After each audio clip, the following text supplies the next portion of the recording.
హరే కృష్ణ. ఒకసారండి సిక్కుల గురువు అయినటువంటి గురునానక్ గారు వాళ్ళ శిష్యులతో పాటుగా ఒక ఊరు వెళ్తారనమాట.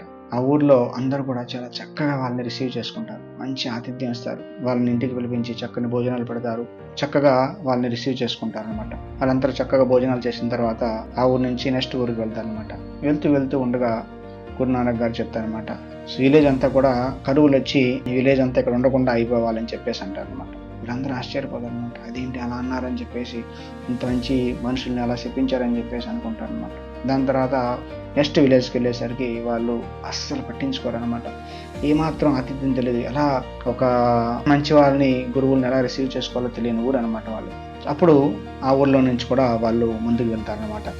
అప్పుడు అతను చెప్తారనమాట, ఈ ఊరు వాళ్ళందరూ కూడా ఇక్కడే ఉండాలి, చక్కగా ఉండాలి, వర్ధిల్లాలని చెప్పేసి వరం ఇస్తారనమాట.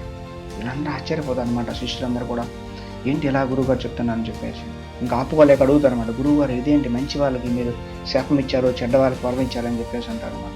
కాదు శిష్యులారా, యాక్చువల్గా మంచి వాళ్ళంతా కూడా ప్రపంచమంతా వెళ్తే వాళ్ళ మంచి గుణాలు అందరికీ వస్తాయన్నమాట. కాబట్టి వాళ్ళు ఒక్క దగ్గరే ఉండిపోకూడదు, అందుకని చెప్పేసి నేను అలా చేశాను. చెడ్డ వాళ్ళు ఒక్క దగ్గర ఉండాలి, ఒక్కడికి వెళ్ళకూడదు, వాళ్ళు ఎక్కడికైనా వెళ్తే వాళ్ళు చెడ్డ గుణాలు అందరిలో వచ్చేస్తాయని చెప్పేసి ఇలా చెప్పానంటారనమాట. కాబట్టి మనం కూడా 10 మందికి ఉపయోగపడేలా ఉండాలండి. 10 మందికి హెల్ప్ చేసేలా ఉండాలి తప్ప మనం చెడ్డ వాళ్ళ ఉండకూడదు అనమాట. హరే కృష్ణ.